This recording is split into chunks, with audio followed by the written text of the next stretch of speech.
Yazid की दुश्मनी हुसैन के साथ थी या दीन के साथ थी? कभी सोचा ऐसी? अमीर शाम की दुश्मनी अली के साथ थी या दीन के साथ थी? मक्के वालों की दुश्मनी मोहम्मद के साथ थी या दीन के साथ थी? मसला दीन था। यही रसूल उनके बीच में रहते थे, अमानतें देते थे, आना जाना था। दावत पे बुलाया तो पूरा मक्का आ गया घर में दावत पर। मसला दीन का था। वो अपनी मर्जी का दीन चाहते थे, मोहम्मद अल्लाह की मर्जी का दीन दे रहा था।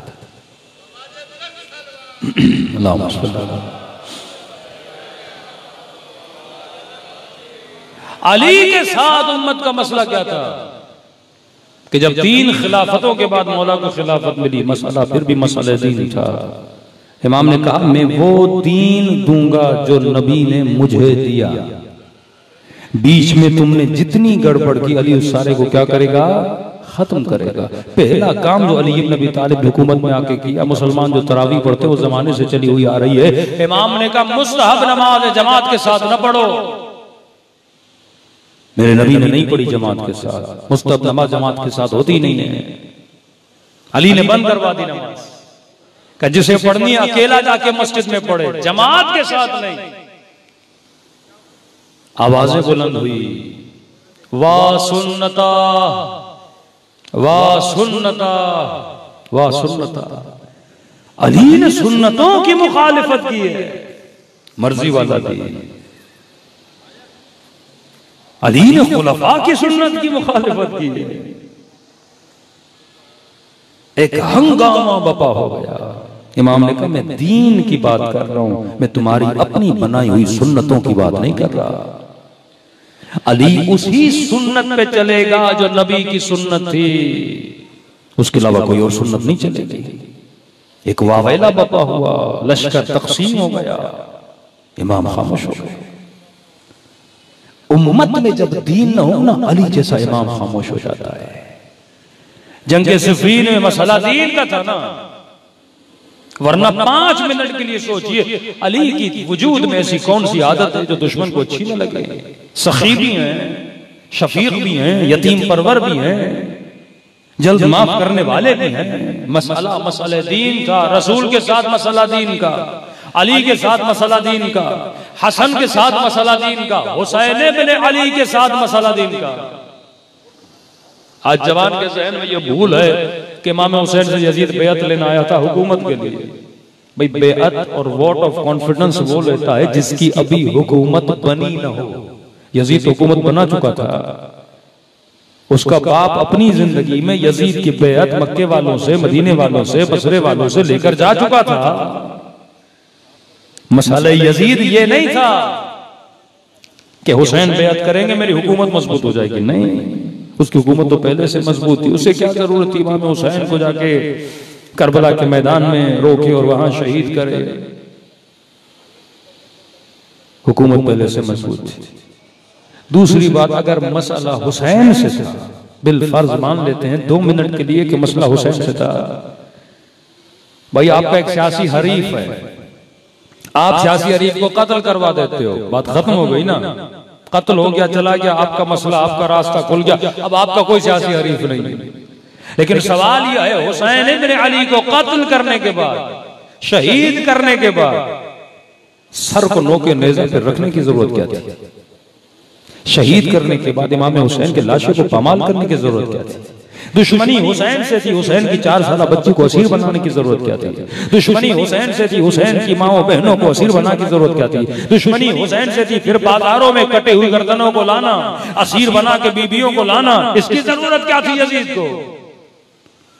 क्या इतना बेवकूफ था, नहीं जानता था मैं अवाम को अपना दुश्मन बना रहा हूं? वो मुसलमान जो दिन रात ला इलाहा इल्लल्लाह मुहम्मदुर रसूलुल्लाह पढ़ते हैं, जो मस्जिदों में, अजानों में, नमाजों में मोहम्मद को याद करते हैं, अगर मैं उसी मोहम्मद के नवासे को और उसके गले को, कटे हुई गर्दनों को बाजारों में लाऊंगा, क्या मेरी नफरत नहीं बढ़ेगी इन लोगों के दिलों में? ये पूछेंगे नहीं यजीद तो मोहम्मद का कलमा पढ़ने वाला, उसी मोहम्मद की नवासियों को तो वसीर बना के ला रहा है। इतना भी कोई सियासी तौर पे बेशऊर, इतना भी कोई सियासी तौर पे बेवकूफ हो सकता है जो अपने पांवों पे खुद कुल्हाड़ी मारे कि लोगों को अपना मुखालिफ बनाता जा रहा है। इमाम को शहीद कर दिया, करबला में किस्सा खत्म कर देता और अहलो अयाल को भेज देता मदीने, बात ही खत्म। दुश्मन खत्म हो गया, हुसैन ने बेअत नहीं की, कत्ल कर दो, इमाम हुसैन को शहीद कर दिया, लाशें वहीं दफन करके फैमिली को पूरा भेज देता मदीने, किस्सा खत्म। ये समझ आती है आपकी बात को कि मौला हुसैन को शहीद किया और हुक्म मिला कि घोड़ों की सुम्मों को बदलो। मासूम फरमाते लोहे की नलेन लगाई गई और वो घोड़े जो खास घोड़े होते थे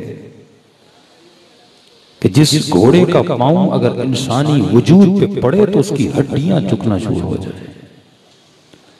कि इब्ने साद को वो घोड़े सवार कहता है कि जब मैं हुसैन के लाशे पे घोड़ा दौड़ा रहा था, मैंने पसलियों के टूटने की आवाजें अपनी कानों से सुनी। हाँ, एक एक लाशा पामाल किया, एक एक गर्दनों के नेज़ा पे रखी। कि इमाम सजाद फरमाते हैं अहले बैत रसूल की गर्दनों में रस्सियां बांधी। मतलब फरमाते हैं अब रस्सी जब बांधी जाती है ना तो जाहिर है सबके कद का लेवल बराबर नहीं होता। कम आहिस्ता चलता था कि कोई बच्चा इस रस्सी के जरिए उसका गला दब न जाए। कल्लई क्या करते थे, धक्का देते थे, छोटे छोटे बच्चे रस्सियों पे लटक लटक के मर गए। ये कहां की सियासत थी, कहां की सोच थी। दुश्मनी हुसैन से, हुसैन एक हरीफ सियासी थे, मौला हुसैन को शहीद करवा देता, उसके बाद भेज देता मदीने। मसला दीन का था, मसला हुसैन का नहीं था। इतनी बड़ी कुर्बानी इमाम हुसैन यजीद की मुखालिफत में नहीं दे रहे, मसला दीन का था। कुछ नादान शिया कहे मौलाना यजीद शराबी था, जानी था, तभी इमाम हुसैन उसके मुकाबले में गए। अरे क्या यजीद के बाद आने वाले शराबी नहीं थे? यजीद के आने वाले बाद जो वो जानी नहीं थे। फिर किसी और इमाम ने उनके खिलाफ क़ियाम नहीं किया। अगर क़ियाम के लिए शर्त शराब है, शर्त बेदीनी है, तो यजीद के बाद जो आए वो बड़े हद किस्म के जालिम थे। जो यजीद ने किया वो भी अहले बैत अलैहिस्सलाम के साथ करते गए। एक के बाद एक इमाम को शहीद किया, जिंदानों में डाला, सैयदों की गर्दनें काटी, जिंदा बगदाद की दीवारों में सादात को चुन दिया गया। ये सारे किस्से आपने नहीं सुने मुतवक्किल के और हादी के और मुंतसिर के? फिर उनके खिलाफ कोई क़ियाम क्यों नहीं हुआ? ऐसा क्या था यजीद में? कल कोई सुन्नी बोले नहीं, कोई वहाबी बोले नहीं, ये इनाद था दो फैमिलीज का। बनु उमय्या और बनु हाशिम की दुश्मनी थी। अली ने उसके बाप का मुकाबला किया, फिर हसन ने मुकाबला किया, फिर हुसैन ने मुकाबला किया। ये तो जाती दुश्मनी का झगड़ा था। अगर मसला उसकी बेदीनी थी तो फिर दूसरे इमाम भी तो तलवार उठाते ना। सारी तलवारें बनु उमय्या के खिलाफ क्यों उठ रही हैं? तो मसला दीन का था। जहां कोई दीन का दुश्मन बन जाता है, हुसैन सिपाही हैं लश्करे खुदा का। हाँ, दीन का दुश्मन शैतान, जो भी दीन को खत्म करना चाहेगा वो सिपाही है लश्करे शैतान का। उसका मुकाबला किसने करना है? इबादिल मुखलसीन को करना है, जो अल्लाह के खालिस बंदे हैं। कि शैतान ने कहा अग़वियन्नहुम अजमईन इल्ला इबादका मिनहुम मुखलसीन, ऐ खुदा मैं सबको गुमराह करूंगा लेकिन तेरे मुखलिस बंदों को गुमराह नहीं कर सकता। ये वही मुखलिस हैं जिन्होंने मुकाबला करना है लश्करे शैतान का। अब यजीद क्या चाहता था? यजीद की शायरी पढ़िए, अपनी शेर व शायरी में अपनी फिक्र का इजहार करता है। कहता ला वह्युन नज़ल, न कोई वही आई, न कोई मलक आया, न कोई जिब्राइल आया। अलियाज़ु बिल्लाह सुम्मा अलियाज़ु बिल्लाह, ये वो ढोंग था जो बनु हाशिम ने रचा था। दीन को नहीं मानता था। एक है दीन पे अमल न करना है, खातून हिजाब नहीं करती, कोई जवान नमाज नहीं पढ़ता, कोई मोमिन खुम्स नहीं देता, दीन के हुक्म पे अमल नहीं करता, सजा अपनी जगह पर। लेकिन एक मर्तबा मुनकिर दीन है, मुनकिर दीन को मुर्तद कहते हैं, और मुर्तद जो अपनी फिक्र को फैलाता है, इस्लाम कहता है इसके साथ जिहाद वाजिब है, ये वाजिबुल कत्ल है। यजीद ने कहा कोई वही नहीं आई, कोई जिब्राइल नहीं आया, ये ढोंग था जो बनु हाशिम ने रचाया। इलियाज़ बिल्लाह, उसने नबी की तरफ इशारा किया। फिर अली और आले, उसको पता था दीन का मुदाफ़े हुसैन, दुश्मन दीन था।